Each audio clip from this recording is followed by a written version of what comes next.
Hello everybody and welcome to my channel and welcome to a layout for the scrap room.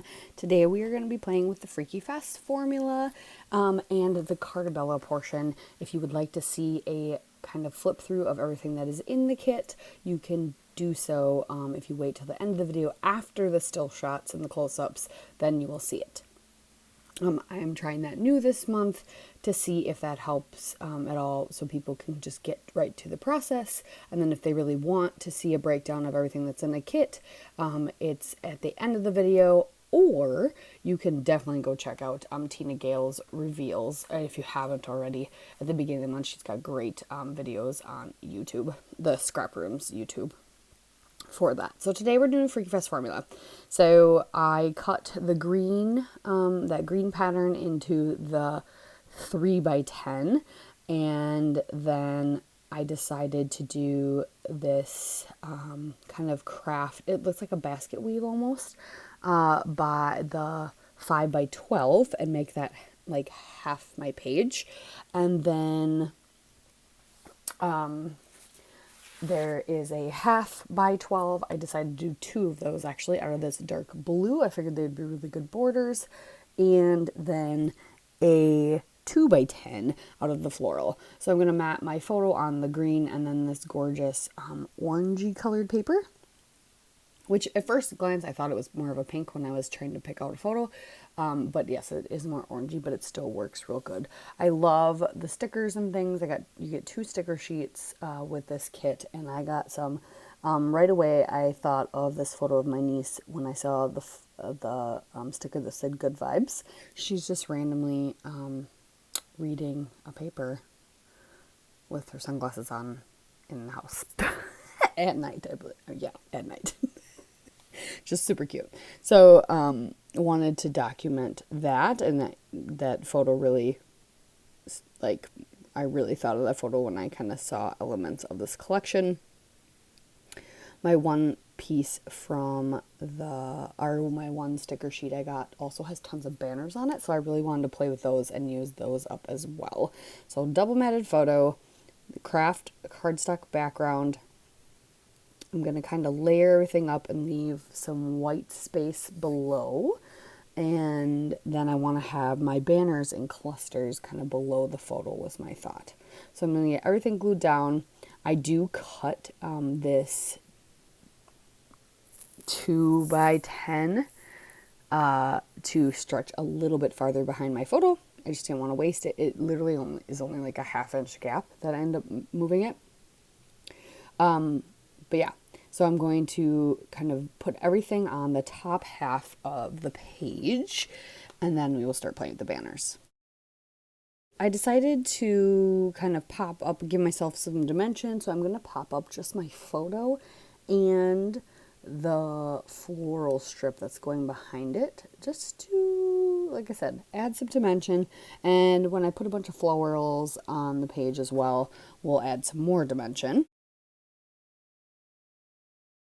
Yeah, I've kind of bracketed or framed all the pattern paper with that dark blue strip, so that's why I did a second one, kind of created an anchor with that dark blue strip. And then I'm just gonna play and scatter florals and stickers and the banners and put little clusters.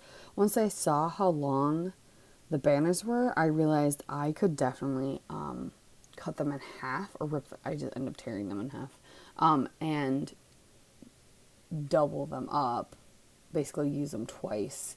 So I'm just going to create a few clusters that go across the bottom underneath the photo and across that bottom banner of that, or that bottom blue strip, so they're hanging down in the white space of the page. And then I'll create a little cluster kind of on the bottom right for just a tiny bit of journaling. Nothing too crazy, just to have a date and like the words in the text message that my sister sent me about this picture. But this really didn't take that long. This page came together really quickly, I think within a half hour, because when I recorded the whole thing, and when I just sped it up 2 times, it cut it down to like 14 minutes. So maybe 40 minutes it took me. It did not take long at all. Granted, I did add some things after the fact, after I shut the camera off, because I was like, why didn't I do that? Why didn't I do that? Yeah. But I wasn't sure how this was going to look with the banners scattered across, and I really wasn't sure where I wanted to put the florals, but I know I wanted to use them because it's just a cute photo, and like I said, the journaling isn't going to say much, so I really wanted the page just to kind of be pretty.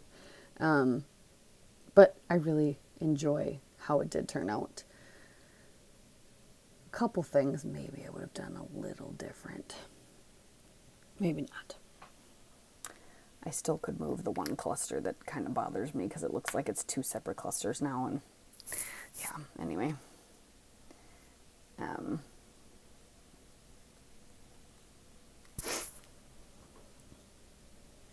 Either way, adding glue to all the stickers because they don't stick.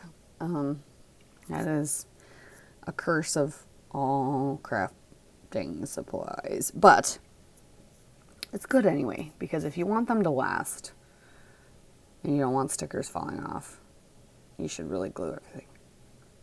So yeah, just adding glue, and then I'm going to start scattering around some florals and do that good vibes little square. And I conveniently, just because her sister was basically cut off of the photo, she really wasn't in it. It was only like her shoulder, so I used the sticker to cover it up, so it really gave the illusion of just her by herself, even though that's not a reality.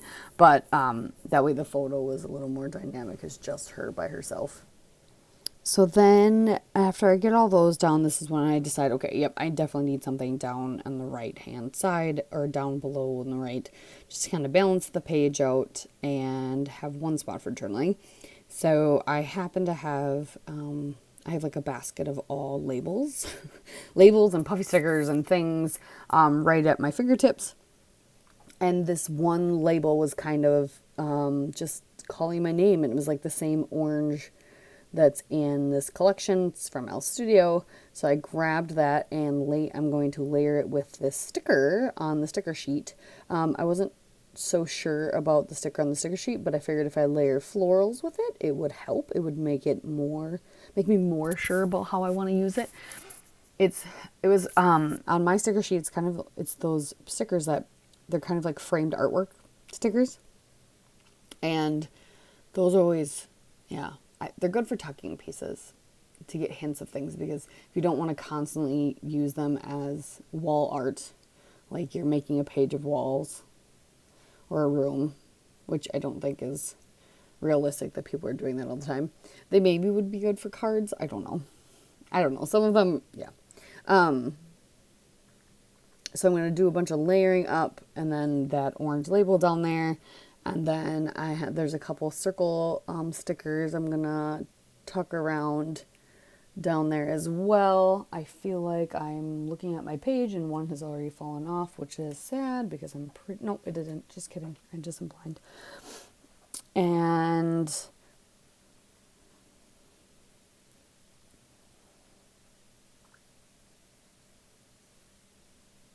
yeah, just getting all those down.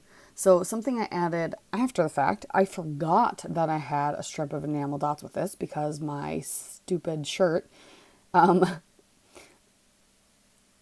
have knocked it on the floor, and it must have been sitting on like the edge of my desk. So I went to grab I turned around to go take a photo of this layout, and there were enamel dots on the floor. I was like, oh yeah, that's right, I gotta use those. So I did add those after the fact, so you see those in the stills.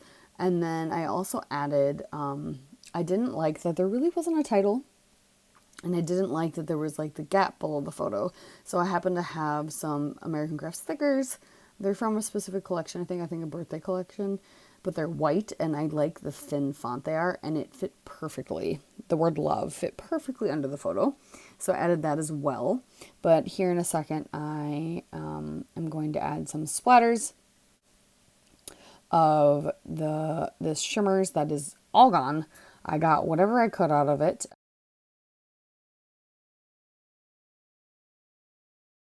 It was one of my favorite dark blues, navy blues. I might have to get some more.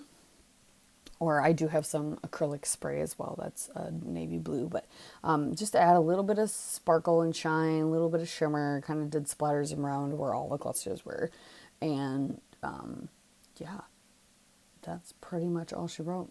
So make sure you play with the Freak Fest formula. I can't wait to see what you all create.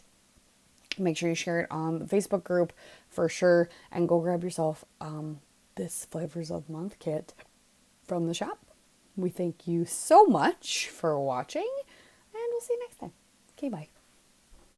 All right, a breakdown of the kit. So this is, again, Carta. It's at home. You get 2 Carta sticker sheets, which are going to vary in a roll of enamel dots, which is what I had said I forgot about.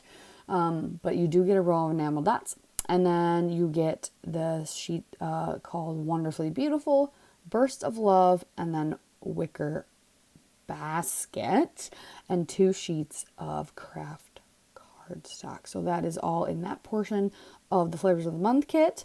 I hope you enjoy it if you've grabbed it. If not, go grab it, and can't wait to see what you make.